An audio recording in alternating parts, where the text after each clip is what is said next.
오늘 우리에게 주신 하나님의 말씀 받겠습니다.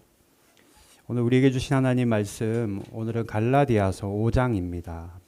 갈라디아서 5장 1절에서 6절까지 그리고 13절 1절입니다. 다 자리에서 일어나셔서 하나님의 말씀을 받도록 하겠습니다. 갈라디아서 5장 1절에서 6절 그리고 13절 1절 제가 읽도록 하겠습니다. 그리스도께서 우리를 자유롭게 하려고 자유를 주셨으니 그러므로 굳건하게 서서 다시는 종의 멍에를 매지 말라. 보라, 나 바울은 너희에게 말하노니 너희가 만일 할례를 받았으면 그리스도께서 아무 유익이 없으리라. 내가 할례를 받는 각 사람에게 다시 증언하노니 그는 율법 전체를 행할 의무를 가진 자라. 율법 안에서 의롭다함을 얻으려 하는 너희는 그리스도에게서 끊어지고 은혜에서 떨어진 자로다. 우리가 성령으로 믿음을 따라 의의 소망을 기다리노니 그리스도 예수 안에서는 할례나 무할례나 효력이 없으되 사랑으로서 역사하시는 믿음뿐이니라. 형제들아, 너희가 자유를 위하여 부르심을 입었으나 그러나 그 자유로 육체의 기회를 삼지 말고 오직 사랑으로 서로 종노릇하라. 아멘. 다 자리에 앉겠습니다. 잠깐 기도하겠습니다. 하나님, 오늘도 저희들 예배의 자리 불러주셔서 감사합니다. 한 주간 우리가 세상 가운데 살았지만 오늘도 거듭난 심령을 가지기 위해 예배의 자리에 나왔사오니 한 사람 한 사람 기름 부어주시고 은혜 주시옵소서. 특별히 오늘도 주님 바라보는 예배 시간 되도록 은혜 베풀어 주시옵소서. 예수님의 이름으로 기도드립니다. 아멘. 잘 지내셨나요? 네, 반갑습니다. 제가 갈라디아서 말씀 지난 한 주간 좀 많이 바빴어요. 그래서 이 말씀은 예전에 제가 치바 영광교회에서 한번 전했던 말씀인데 제가 다시 한번 여러분들에게 전하려고 합니다. 1절 말씀 같이 한번 읽어볼까요? 1절 같이 읽습니다. 시작. 그리스도께서 우리를 자유롭게 하려고 자유를 주셨으니 그러므로 굳건하게 서서 다시는 종의 멍에를 매지 말라.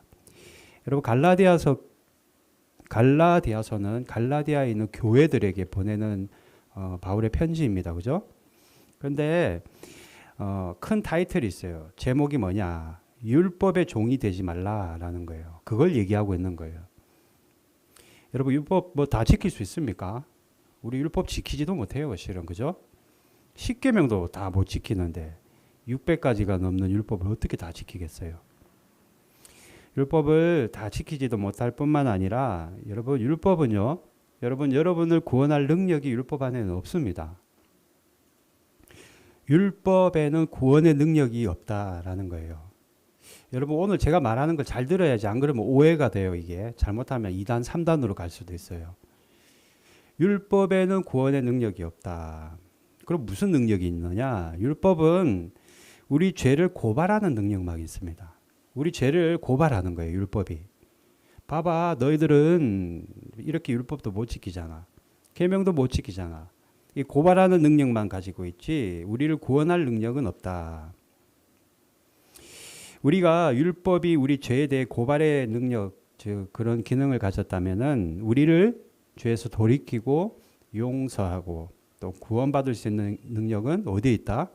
오직 예수님에게만 있다라는 거예요. 제가 저번에 말씀드렸죠. 믿음으로 구원받냐, 예수님으로 구원받냐. 예수님으로 구원받지요. 단지 믿음이라는 통로를 통해서 우리는 구원받는 것이다. 오직 우리를 구원할 수 있는 능력은 예수님에게만 있습니다. 여러분, 오늘 여기 교회 나오신 이유가 왜 나왔어요?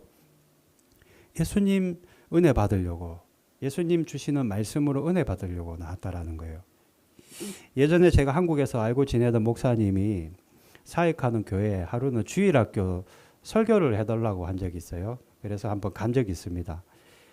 그래서 여름 성경학교 설교를 해달라고 간 적이 있는데 가보니까요, 굉장히 작은 교회, 시골 교회 있잖아요. 왜? 시골의 작은 교회요. 저는 모르겠어요. 그때 그런 교회 아직도 있는지 모르겠는데 교회 마당에 종탑이 있어요, 아직도.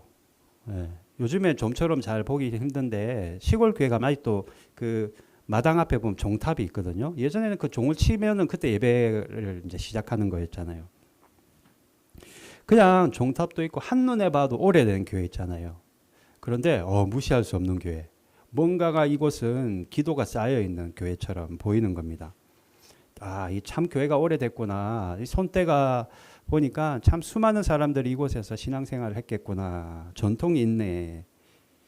그런데 여러분 한 가지 신기한 게 있었는데 그게 뭐냐면은 장로님들 있잖아요. 장로님들 자리가 여기 정해져가 있어요. 여기. 지금도 모르겠어요. 정해져 있는지는 모르지만 의례 장로님들은 앞에 앉잖아요. 그죠? 그런데 거기는 장로님 자리가 딱 정해져가 있는 거예요. 보니까 성가대석 바로 옆에 장로님들 자리가 있어요. 이렇게 쪼름이 있더라고요. 언제부터 거기 장로님들이 앉았냐면은 교회 시작할 때부터 장로가 나올 때 장립되고 난부터는 교회 전통이 되었다라는 거예요. 거기 앞에 앉는 거예요. 그런데 여러분 장로님들은요. 내가 장로야라는 그런 자부심도 있지만 또 보니까요. 굉장히 힘들어하는 게 보인다라는 거예요. 서로 말은 안 해. 장로들끼리 서로 말은 안 하는데 힘들어하는 게 보인다라는 거예요. 보는 사람도 힘들다. 이게 무슨 말이냐? 장로님들 자리가 앞에 이렇게 정해져가 있으니까 매 예배 때마다 옷을 뭐 입어야 돼요? 양복 입어야 돼요. 양복. 정장을 입어야 된다. 여러분 사계절 내내 여러분 양복 입고 그 자리에 앉아 있으려고 해보십시오. 힘들지 않겠습니까? 그죠? 명색이 장로이고 사람들이 다 보고 있으니까 나만 안 입을 수도 없다라는 거예요. 다 입으니까 나도 입어야 된다라는 거예요. 뿐만 아니라 어때요? 자리가 노출되어 있으니까 한 주 빠지면 어떻게 돼요? 난리가 난다라는 거예요. 어떻게 장로가 예배를 빠질 수 있냐고. 표가 너무 잘 난다라는 거예요. 그러니 빠지지도 못한다라는 겁니다. 그러니 여러분 장로님도 얼굴에 나 죽겠어라는 얼굴이 그냥 써 있다라는 거예요. 나 죽겠어. 얼굴이 아주 죽을 상이라는 거예요. 죽을 상. 실제로 그랬어요. 아, 누가 이런 전통을 만들어서 장로 자리를 앞자리를 만들어 가지고 이렇게 힘들게 하는지 모르겠다라는 거예요. 다 보이는 거예요, 그게. 그러면 더 심각한 게 있어요. 빠지는 건 둘째치고 그런 분위기 가운데 만약에 예배 시간에 누구 하나 졸기라고 하면 어떻게 돼요? 어떻게 믿음 없는 저 장로가 저 앉아서 저렇게 졸고 있나라고 사람들에게 온갖 눈치를 다 받는다라는 거예요. 하품도 못 한다라는 거예요. 그 바로 앞에 있으니까. 사람들이 보고 있으니까. 서로가 바라지도 않는 모습이고 누구 하나 그걸 원하지도 않는데 그 교회 오랜 전통이고 규칙이다 보니까 누구 한 사람 이거 말을 못 하는 거예요. 이러지 맙시다. 우리 말을 못 하는 겁니다. 왜요? 그 교회의 전통이고 이제까지 내려오는 그 교회의 규례였기 때문입니다. 심각한 것은 장로님들이 예배에 참석해서 말씀으로 은혜 받고 또 찬양으로 내 마음이 풀어지고 이렇게 은혜 받는 시간이 되어야 되는데 여러분 왜 그런 거 있잖아요. 아, 저 자리에 내가 빠지면 안 돼라는 그 강박감. 그런 규례와 강박감 때문에 정작 은혜는 받지 못하고 마음이 완전히 거기다 완전히 매여버리는 겁니다. 제가 이 말씀드리는 이유가 있어요. 여러분 율법이라는 거 있잖아요. 율법이라는 게 이거와 똑같습니다. 율법. 그렇다고 제가 율법 폐기론자를 주장하는 게 아니에요. 폐기론자가 아니에요. 규례를 지켜야 된다. 율법을 내가 반드시 지켜야 한다는 그 생각 때문에 정작 하나님의 예배 자리에 나와서 은혜를 누리지 못하는 경우가 너무 많다라는 거예요.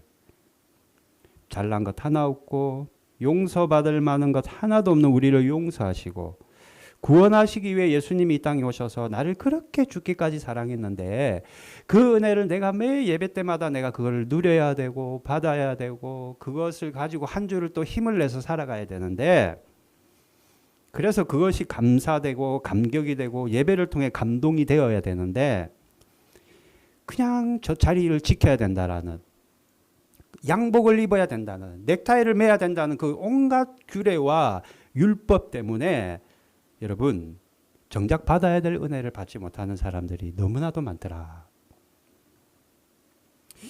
그렇다면 유대인들은 얼마나 힘들었을까요? 600가지가 넘는 율법을 다 지키려고 하니까 얼마나 힘들었겠습니까? 그죠? 여러분, 우리는요, 율법으로 구원받는 것이 아니라 하나님의 은혜로 복음 안에서 우리가 구원을 받는 겁니다. 여러분, 절대로 이걸 잊어버리면 안 돼요. 율법을 강조하는 분들도 분명 계시기는 합니다만 그걸로 구원받는 게 아니라는 겁니다. 예수님이 십자가를 지실 때 이미 율법은 다 끝났습니다. 완성됐다라는 거예요. 율법이라는 건요, 여러분, 한시적으로 우리에게 주어진 거예요. 특정한 시대에 한시적으로 주어진 것이 율법이지 지금도 그 율법을 지켜야 된다라는 게 아니라는 겁니다. 율법은 다 지킨 것으로 예수님이 십자가에 못 박혀서 돌아가실 때 우리가 그걸 믿는 이상 율법은 이미 완성된 것이다. 그러니 율법으로 신앙생활하고 여러분 뭔가 막 묶인 거 있잖아요. 이거 안 하면 내가 큰일 날 것 같고 뭔가가. 그런 신앙생활로 구원받으려고 하는 그런 말씀과 메시지에 속아서는 안 된다라는 겁니다. 구원의 은혜, 그런 감격, 그런 죄를 용서해 주신 그 하나님의 사랑, 그 사랑에 늘 감사하고 감격하고 그렇지. 하나님이 나를 이렇게 사랑하셔서 예수님 믿게 만들어 주시고 바쁜 와중에도 이렇게 나와 예배 드리게 하시고 또 말씀 붙잡고 한 주간 살아가게 하시는구나. 참 좋다, 행복하다, 감사하다. 이것이 인생이지. 깨닫는 성도들이 되어야 되는데 묶이면 안 된다라는 겁니다. 율법에. 여러분, 하나님의 은혜와 그런 하나님의 사랑을 누리는 그런 마음으로 예배를 드리고 찬양을 드리고 기도를 드릴 때 하나님이 그것을 기뻐 받으신다라는 겁니다. 그런 마음을 보시고 하나님이 하나님의 때에 적절한 방법으로 응답해 주시는 겁니다. 여러분, 율법의 마음이 묶이지 않고 하나님의 은혜의 마음이 묶이기를 주님의 이름으로 축복합니다. 아주 작은 것들 있잖아요. 예배 오면 물론 그거 중요하긴 해요. 그게 전혀 필요 없다는 거 아니야. 어떤 분들은 여름에 선풍기 틀으면 다다다다 그 소리 때문에 이 돌아가는 소리 때문에 예배 오늘 다 이런 말 죄송해요. 글렀다라고 얘기하는 거예요. 아, 저 사람 오늘 미용실도 안 갔다 왔네. 어떻게 교회 오면서 저렇게 올 수가 있나. 그런 것 때문에 예배를 못 받는 거예요. 그래서는 안 된다라는 겁니다. 왜요? 율법은 완성되었기 때문이다. 우리는 오직 은혜로만 구원받기 때문이다. 그렇다면 죄 지어도 되겠네. 이제 뭐 율법도 뭐 다 완성이 되었고 죄 지어도 되는 거 아닌가. 그렇지 않다라는 겁니다. 여러분, 우리는 성령으로 거듭났고 성령으로 세례를 받았음에도 불구하고 늘 죄를 범합니다. 그죠? 한 주간 우리가 또 죄 가운데 살았어요. 신앙의 슬럼프도 있습니다. 이렇게 뭐 죄송해요. 이렇게 상향 곡선도 있지만 하향 곡선을 그릴 때도 있거든요. 분명히 누구나 다 죄가 있어요. 예수를 믿음에도 불구하고. 그래서 예수님이 지금도 우리를 위해서 중보하고 계신 겁니다. 하나님 앞에서 우리를 대신해서 대언하고 계신 거예요. 우리의 그런 모습 때문에 교회를 다니고 그래도 믿음으로 살아간다는 그런 고백하는 우리가 그럼에도 불구하고 죄를 자꾸 범하니까 예수님이 그러니까 중보하고 있는 거예요. 그러니까 하나님 앞에서 대언하는 겁니다.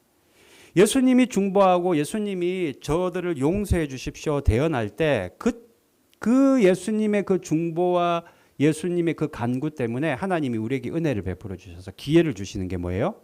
그게 회개의 은혜예요. 회개의 은혜. 원래는 봐주는 게 없어요, 여러분. 공의의 하나님이죠. 그러나 예수님의 그 중보하는 그 기도로 말미암아 대언하심으로 말미암아 하나님이 우리에게 다시 한번 기회를 주시는 것이 뭐냐면은 그것이 바로 회개의 은혜입니다. 처방전을 써주신 거예요. 죄에서 깨끗해지고 거룩해지는 처방전이 바로 회개의 은혜입니다. 여러분, 병원 가서 건강검진 받잖아요. 그죠? 엑스레이 찍고 피 검사하고 온갖 검사를 했는데 의사가 말하기를 여기도 안 좋고 여기도 안 좋고 여기도 안 좋고 여기도 안 좋다라고 얘기하면 어떻게 해야 돼요? 여러분? 그래요. 그렇군요. 안녕히 계세요. 집에 가는 사람 있습니까? 한 사람도 없다라는 거예요. 여기도 안 좋고 여기도 안 좋다 의사가 말할 때는 그러면 어떻게 해야 됩니까? 어떻게 수술 받아야 되나요? 약을 좀 더 먹어야 되나요? 아니면은 다른 무슨 어떤 시술을 받아야 됩니까? 묻고 우리가 치료를 받아야 된다라는 거예요. 회개가 똑같은 거예요, 여러분. 하나님 앞에 내 죄를, 즉 내 병을 하나님께 말씀드림으로 말미암아 여러분 그것이 치료받는 것이 바로 회개이다.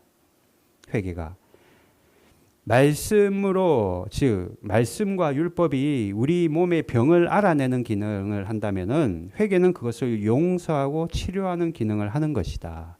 주치의는 누구예요? 예수님이시다라는 거예요. 때문에 여러분 죄라는 병을 그냥 방치하고 뭐 내가 이거 작은 죄니까, 작은 병이니까, 여러분 작은 병 그냥 냅두면 어떻게 돼요? 나중에 여러분 감당할 수 없는 병이 되는 겁니다.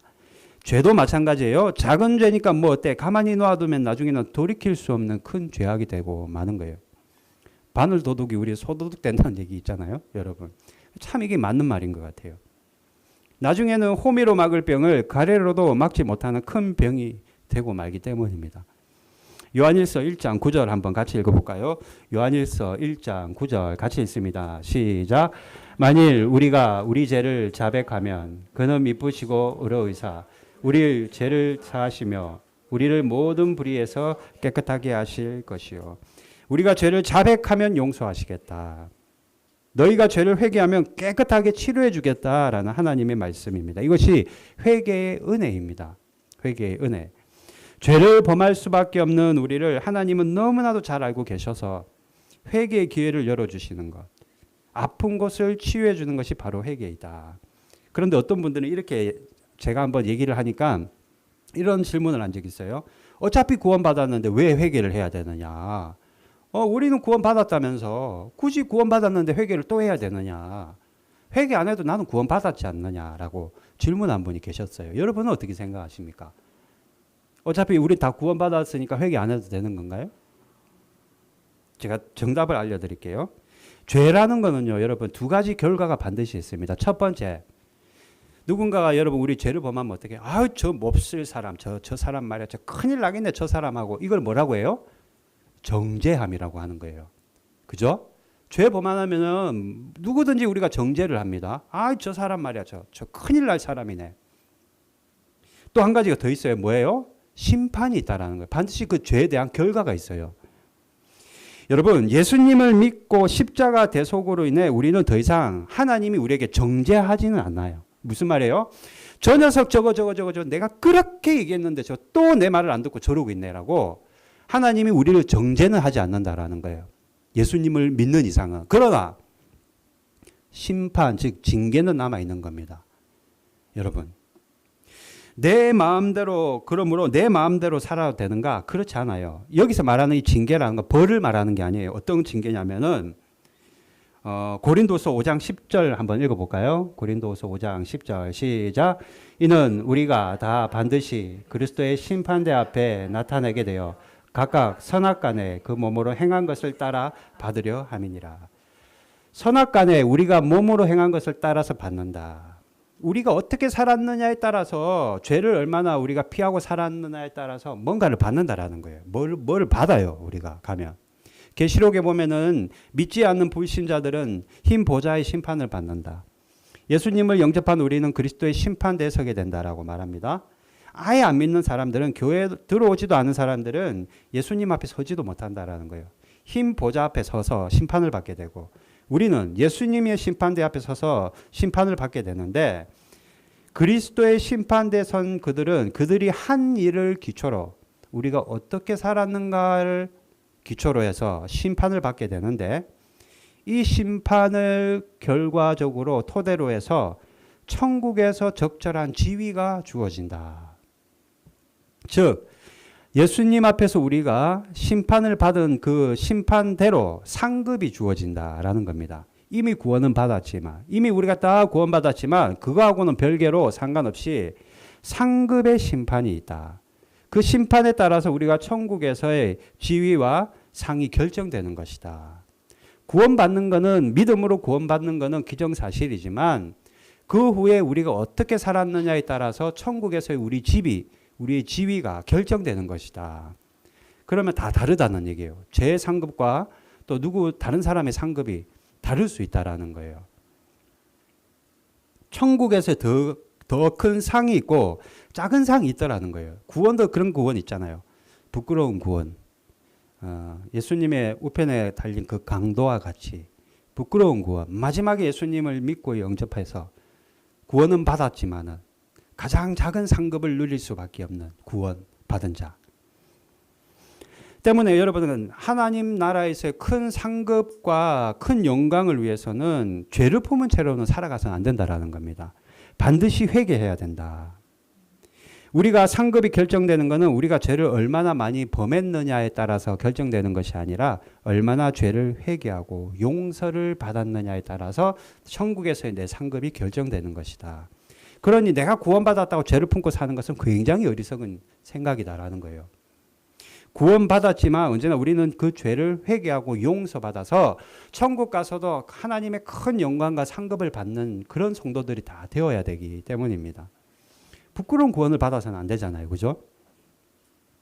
때문에 저는 여러분들 한 사람도 빠짐없이 정말로 큰 상급을 받았으면 좋겠어요. 제가 우리 박사모에게 가끔 하는 말이 있습니다. 저는요, 여러분, 솔직하게 여러분에게 하나 고백할까요?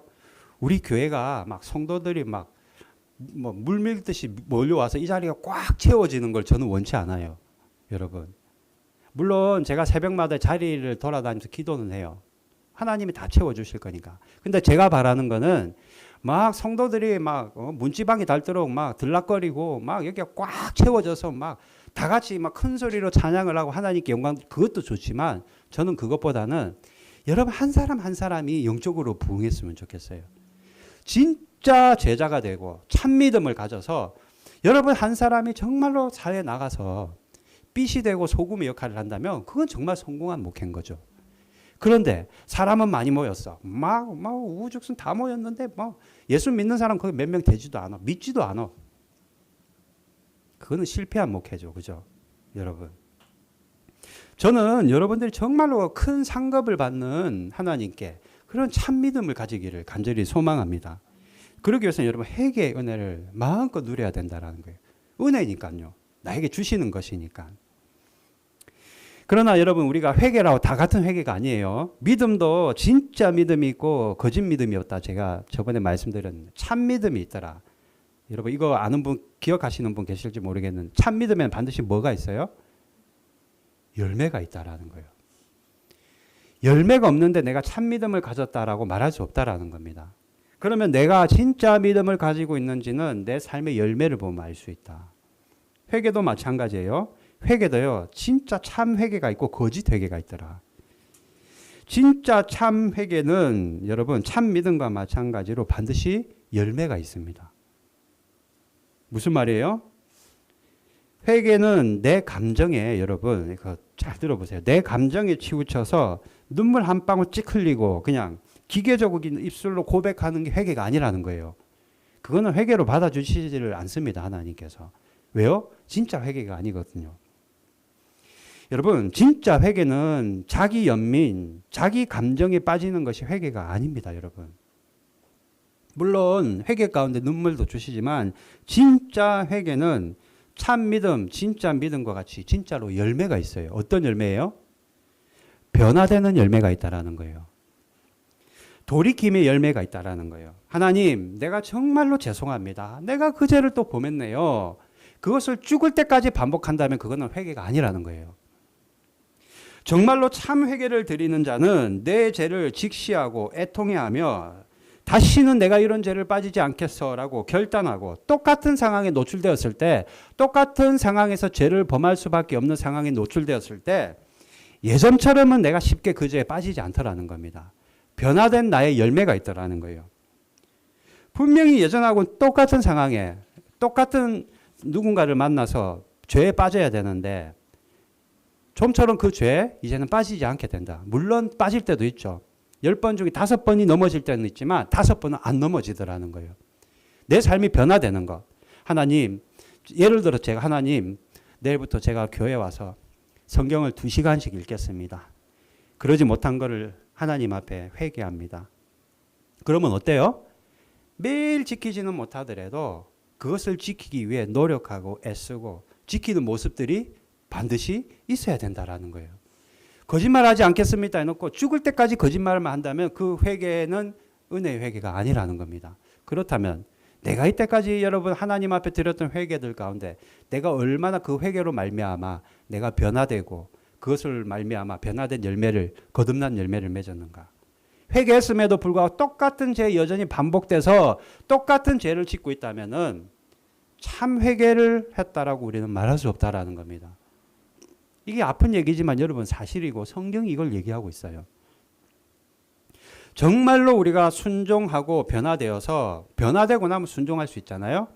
진정한 열매가 변화되는 열매가 맺어지는 것 이게 참 회개인데 우리가 여기까지 가야 되는 거예요. 회개가 그냥 눈물 한 방울 찍 흘리고 자기 연민에 빠져서 몇 마디 기계적인 입술의 고백으로 끝나는 것이 아니라 그 회개한 그 내용을 통해 내 삶이 진짜로 변화되는 그런 열매가 있어야지. 그게 참 회개라는 겁니다. 저는 여러분에게 이런 정말로 회개의 은혜가 있기를 바랍니다. 부끄러울 게 없잖아요. 하나님 앞에.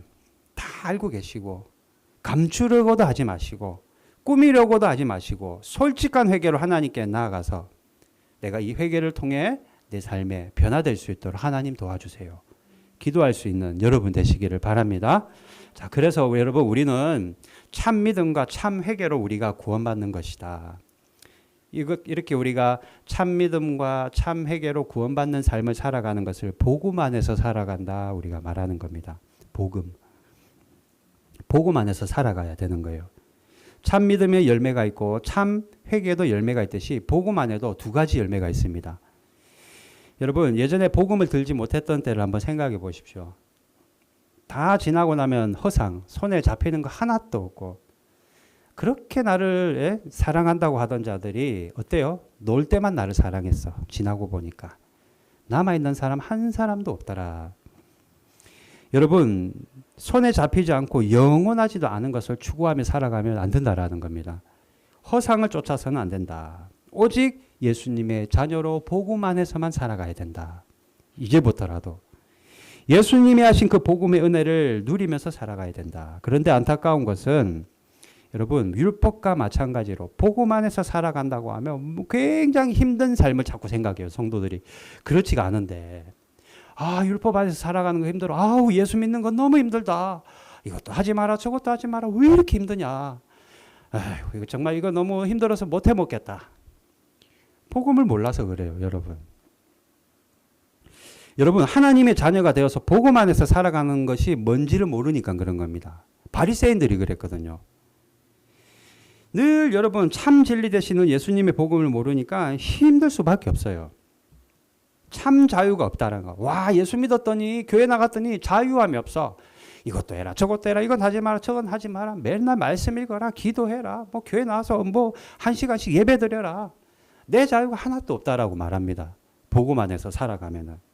여러분 믿지 않는 사람들 대부분 그렇게 얘기할걸요. 말은 안 해도 다 그렇게 생각할 겁니다. 교회 갑시다. 당신이나 가쇼. 나는 내 마음대로 살랍니다. 여러분. 왜 그럴까요? 갇혀 사는 것이 복음 안에서 사는 거라고 생각하기 때문입니다. 여러분 탕자 이야기 잘 알잖아요. 탕자가 아버지를 배신하고 가정을 배신하고 떠났습니다. 가족들에게 그렇게 몹쓸게 온갖 못된 짓은 다 하고 떠나가더니 나중에는 고생만 하고 집에 돌아왔습니다. 그런데 이 사람이 탕자가 양심은 있어가지고 잘못한 것은 알아가지고는 잘못한 게 있으니까 어때요? 집에 돌아와도 고개를 못 들고 고개만 이렇게 숙이고 있는 거예요.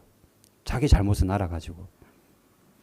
그래서 계속 요리조리 눈치를 보는 거예요. 여러분 눈치 보면은 여러분 대부분 사람들이 알아요. 그죠?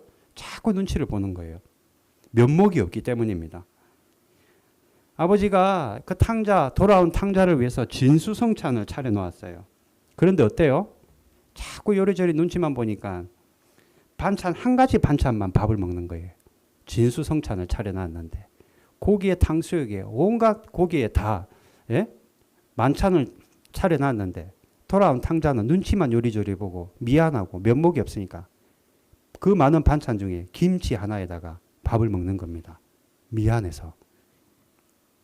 그런 자식을 보면 아버지가 어때요? 그러지 마. 너 왜 그러니? 응? 차려놓은 거 맛있게 먹어라. 배불리 먹어. 왜 그래? 아버지는 너가 잘못한 거 다 잊었단다. 맛있게 배부르게 먹으렴. 잘 먹어야지. 아버지가 그렇게 얘기하는 거예요. 그런데 어때요? 탕자는 다음 날 되면 또 똑같이 그 짓을 하고 있는 거예요. 진수성찬을 차려놨는데도 또 똑같이 그 짓을 하고 있는 거예요. 이번에는 시키지도 않았는데 그 아들이 아침 대바람부터 일어나서 마당을 막 쓰는 겁니다. 아버지가 일어나서 보니 아들이 마당을 쓸고 있네요. 야, 너 어제 저녁에 내가 그렇게 얘기했는데 또 왜 이러는 거야? 아침부터 일어나서. 도대체 너 왜 그러니? 그러면서 아들이 아버지의 말을 듣는데 미안해서요. 아버지가 말합니다. 야, 너 제발 그러지 마. 너 자꾸 이러지 말라고. 나 너 다 용서했다고 말했잖아. 너 예전에 그렇게 너 화랑방탕하게 살았던 것 아버지 다 용서했어. 이젠 지 오랜데 왜 자꾸 그래? 그러면 아들이 또 뭐라고 합니까? 혹시 아버지가 화날까 봐요.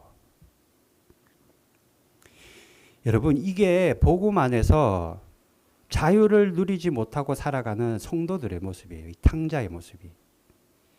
복음의 열매, 복음 안에서 살아간다라는 것은 하나님이 내 죄를 이미 다 용서하셨고 이제는 기억조차도 하지 않는다라고 말씀하시는 것을 믿음으로 살아가야 되는데 아직도 거기에 안에서 갇혀서 요리조리 눈치 보고 율법을 안 지키면 하나님이 나를 뭐라 하실까 봐 하나님의 눈치를 보며 살아가는 것. 그러니 여러분 교회 생활이 힘들고 복음 안에서 살아가는 것이 힘들 수밖에 없죠. 자유의 열매가 없는 겁니다. 오히려 여러분 복음 안에 들어온 성도는 예전에 내가 어떻게 살았던 예전에 뭐 여러분 예전 삶 저 앞에서 여러분 명함도 내밀지 마십시오. 저처럼 정말로 엉망으로 산 사람도 없을 거예요. 그러나 이제는 내가 어떻게 해야 돼요? 옛날처럼 그렇게 방탕한 삶을 살지 않겠어.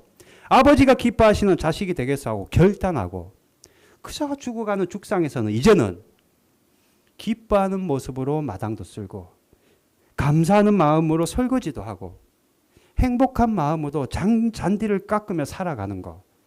그것이 여러분 복음 안에서 살아가는 것이다라는 거예요.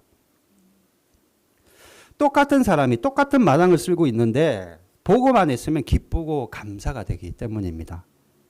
왜요? 하나님의 그 한량없는 사랑과 용서하심이 너무나도 나에게는 감사가 되기 때문이에요. 복음 안에서 살아간다라는 건 하나님 눈치를 보고 주변 사람들 눈치를 보고 율법에 묶여서 살아가는 것이 아니라 하나님이 주시는 그 사랑과 은혜를 마음껏 누리며 자유롭게 살아가는 것. 그래서 이것을 우리는 자유의 열매라고 말하는 겁니다. 세상 사람들은 이걸 몰라요. 교회 가면요 주일마다 교회 나가야 되고 새벽 기도 나가야 되고 성경 읽어야 되고 기도해야 되고 그냥 이것저것이 다 어려운 올무라고만 생각하는 거예요. 그런 거죠. 마지못해서 혼날까 봐 또는 내가 이렇게 살면 하나님이 나를 구원 열차에서 탈락시킬까 봐 어쩔 수 없이 마당을 쓸고 어쩔 수 없이 교회를 섬기고 봉사를 하고 설거지를 하고 예배를 드리는 것. 세상 사람들이 착각하고 있는 복음의 진리를 착각하고 있기 때문이다라는 거예요. 모르겠어요. 우리 가운데도 그런 마음 먹고 신앙생활하고 있다면 그 생각 꼭 벗어나야 됩니다. 여러분 참 기쁨과 감격으로 예배를 드리고 기도하는 성도가 복음 안에서 살아가는 성도이다. 하나님이 나를 사랑하기 때문에 다른 이유가 없어요. 하나님이 나를 사랑하기 때문에 결국은 제가 율법이 아닌 은혜로 구원받는다라는 것은 우리가 이런 자유함과 하나님이 나를 사랑하심을 누리며 살아가는 것. 이것이 우리의 참 복음 안에서 살아가는 것이다. 그러니 매일 감사할 수 있고 감동이 있고 기뻐할 수 있는 겁니다. 여러분 안에 율법과 같은 또는 계명이 있다면은 이제는 그 마음 안에 여러분의 복음 안에서 살아갈 수 있기를 바랍니다. 참 자유를 누리기를 바랍니다. 이 자유는 내 육신의 자유가 아니라 내 마음대로 허랑방탕하게 살아가는 것이 아니라 묶인 마음이 풀어지는 영적인 자유다. 또 한 가지 우리가 복음 안에서 살아갈 때 첫 번째가 자유의 열매를 맺는다면 또 한 가지 열매가 있습니다. 여러분 율법이라는 것이 폐기됐다고 제가 말씀드렸잖아요. 이제는 여러분 율법의 법은 폐기됐지만 새로운 법이 우리를 적용하는 거예요. 하위법은 이제 끝났지만 상위법이 우리를 지배하는 겁니다. 더 강력한 법이 있다. 13절, 14절 말씀 같이 읽을까요? 시작. 형제들아 너희가 자유를 위하여 부르심을 입었으나 그러나 그 자유로 육체의 기회를 삼지 말고 오직 사랑으로 서로 종노릇하라. 14절. 온 율법은 내 이웃 사랑하기를 내 자신같이 하라 하신 한 말씀에서 이루어졌느니라. 육체의 자유가 아니에요. 이제는 예수님이 나에게 자유를 주셨으니까 내 마음대로 육체적으로 자유를 누리고 살아가는 것이 아니라 율법에서 이제는 우리는 자유롭게 되었고 이제는 더 큰 계명을 우리에게 주셨는데 상위법이 있는데 그게 뭐냐면은 사랑하라라는 그리스도의 법이라는 거예요.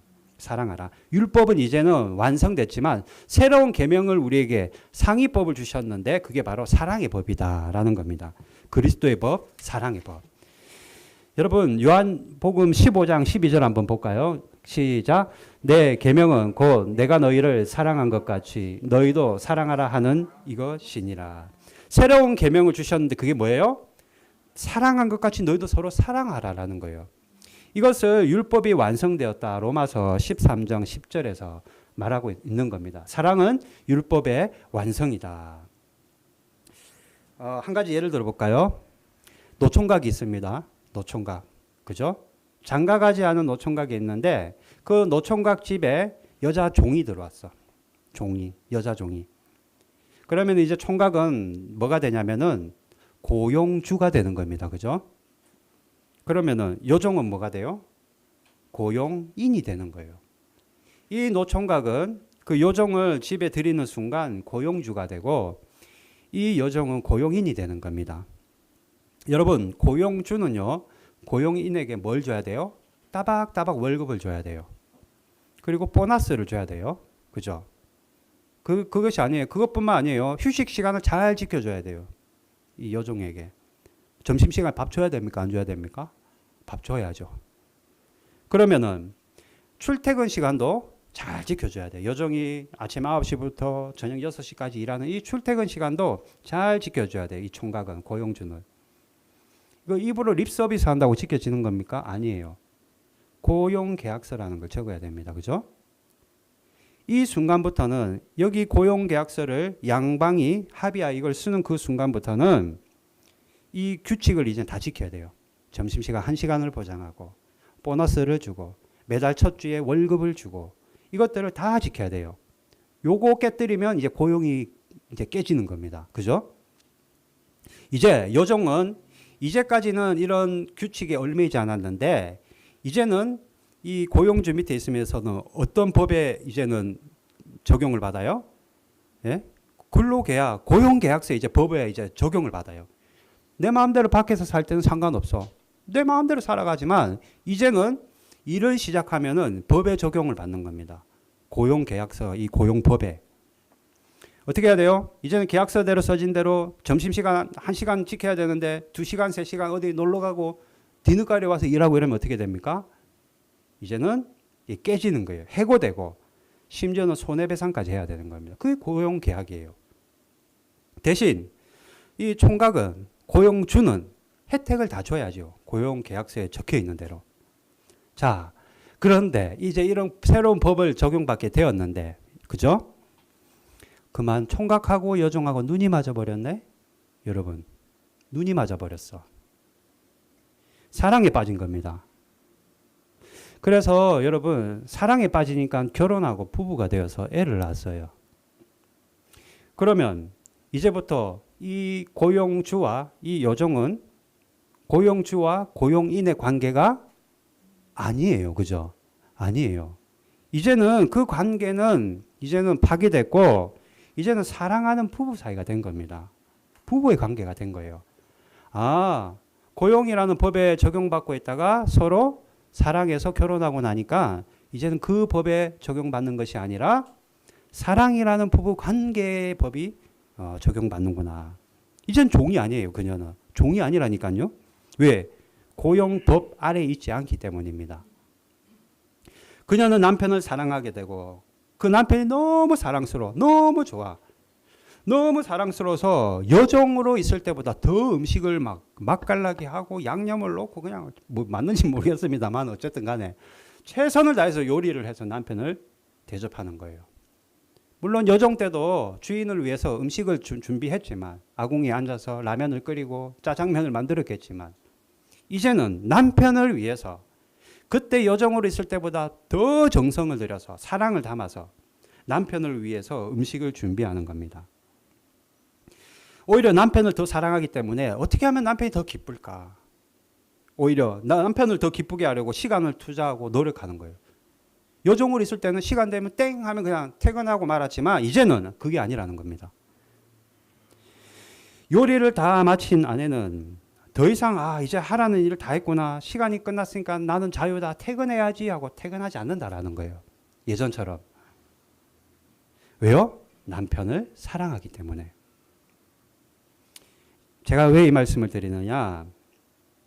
여러분, 율법이라는 그 법, 그녀가 지배받았던 그 고용이라는 법, 이제는 아내가 되고 사랑받는 존재가 되었기 때문에, 그래서 이제는 그 법에 접촉받지 않아도 되고 더 이상 퇴근 시간, 출근 시간, 규율을 지키지 않아도 되지만, 그렇지만 남편을 사랑하니까 그 남편을 기쁘게 하기 위해 더 열심히 요리를 하고 더 열심히 살림을 하고 가사일을 하는 것.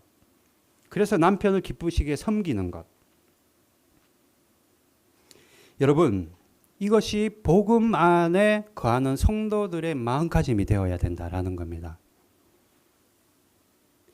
우리가 여러분 영적인 신부라고 괜히 말하는 게 아니에요. 신랑 대신 예수님을 기다리자, 이런 마음으로, 이런 신부의 마음으로 우리가 예수님을 기다려야 된다라는 겁니다. 그분이 기뻐하시나, 신랑 대신 예수님이 기뻐하는 것. 예전에 율법을 안 지키면 내가 구원에서 떨어져 나갈 거, 율법을 안 지키면 하나님이 나에게 벌을 줄 것 같아서 마지못해서 했지만, 그래서 퇴근 시간 땡 하면은 그냥 손살나게 집에 갔지만, 이제는 그게 아니라 그분을 내가 너무 사랑하니까, 신랑을 더 음식을 정성되게 준비하고 더 열심히 가사일을 하며 남편을 기쁘게 하고 섬기는 것. 이런 마음으로 살아가는 성도가 복음 안에서 살아가는 것이다. 여러분, 서로를 사랑하는 관계가 되었기 때문에 율법 지킴으로 기쁘게 하는 게 아니라 사랑함으로 그분을 섬기는 것. 여러분, 복음 안에서 이것이 살아가는 것이다. 사랑이다.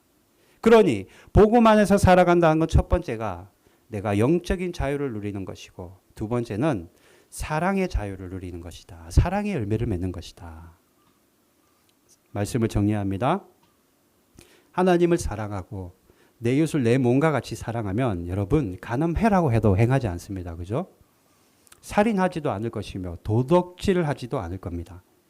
말씀을 정리합니다. 여러분, 우리는 율법으로 구원받는 게 아니에요. 우리가 참 믿음과 참 회개로 열매 맺는 그 복음의 삶을 살아갈 때 우리가 구원받는 것이다. 그러나 그 복음은 우리에게 큰 짐이 아니라는 거예요. 오히려 우리에게 영적인 자유함을 주고 또한 하나님과의 관계에서 사랑의 자유함을 주더라. 여러분, 이것을 꼭 기억하시고 여러분들 가운데 교회 생활, 신앙 생활 하는 것이 무거운 짐과 같이 느껴졌다면 오늘 주신 말씀이 여러분 마음 가운데 열매가 맺어지기를 주님의 이름으로 축복합니다. 찬양하겠습니다. 1629장